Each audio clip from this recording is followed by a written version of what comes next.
Con estas geometrías vamos a ver el siguiente modificador, que sería un vent. Voy a aplicar un modificador sobre este modificador, que es perfectamente factible. Ya lo hemos visto cómo podemos poner un modificador de polígono editable sobre otro polígono editable y así sucesivamente. Entonces yo sobre el extrude voy a poner un vent. Me sale vent, le doy intro. Este apilado de modificadores funciona así: todo lo que está por debajo de un modificador se va a ver afectado, de tal manera que el que está arriba controlaría todo lo que está por debajo. En este caso el vent va después del extrude, por lo cual controla el extrude. Entonces tengo el vent que controla todo. ¿Y qué puedo hacer con el vent? Yo aquí veo una serie de parámetros, veo que tengo un ángulo, tengo una dirección, tengo seleccionado el eje Z. Y si yo comienzo a jugar con este parámetro de aquí, que sería el ángulo, y yo le puedo poner 180, que me va a hacer un arco, veo que me dobla mi geometría. Si yo lo cambio, por ejemplo, a la Y, va a pasar este efecto de acá. Voy a quitar el ángulo y vamos a tratar de doblarlo. Lo estamos doblando así. Si lo pongo en X y lo doblo, pues pasa esto de acá. Lo está tratando de doblar en ese sentido. Pero también hemos visto que tenemos aquí un parámetro de dirección, por lo cual yo puedo ponerle aquí 90. Y me hace este doblez. Yo puedo venir aquí y, por ejemplo, vamos a quitar este aquí. Vamos a regresarlo a Z. Lo doblamos en esta dirección. Vamos a ponerle 180. Es decir, en esta dirección. Pero yo lo puedo cambiar de dirección a esta de acá, que sería diferente el doblez. ¿De acuerdo? Vamos a ver qué pasa si intentamos girarlo aquí en Y o en X. Nos pasan cosas bastante raras. ¿De acuerdo? El más interesante de momento sería este de acá, el de la Z. Ya sea que lo queramos en esta dirección o lo queramos en la otra dirección. ¿De acuerdo? Es así como lo podemos utilizar. Vamos a poner números cerrados.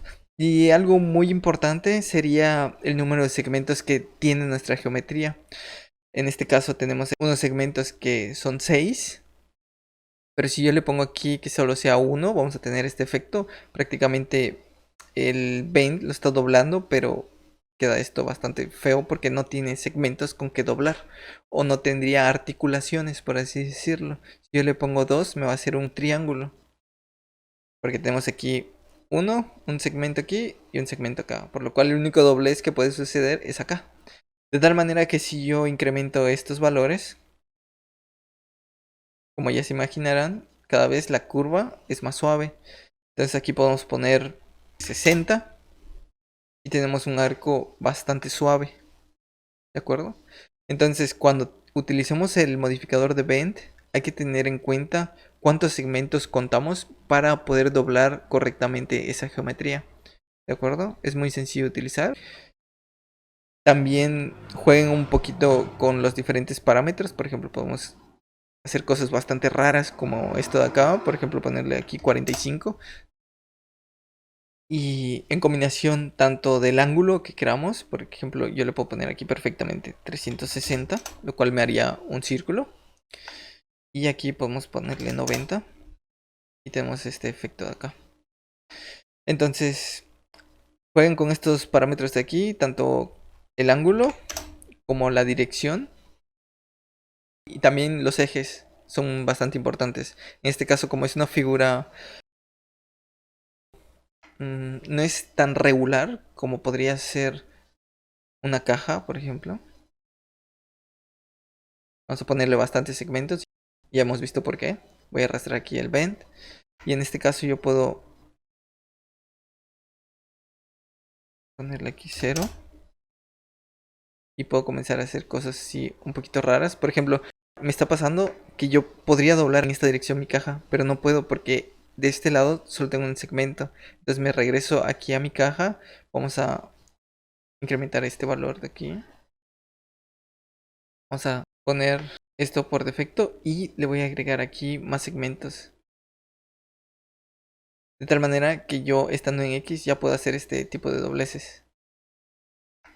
Y si incremento aquí el número de segmentos, yo podría venir en la Y y hacer este tipo de dobleces también, ¿de acuerdo?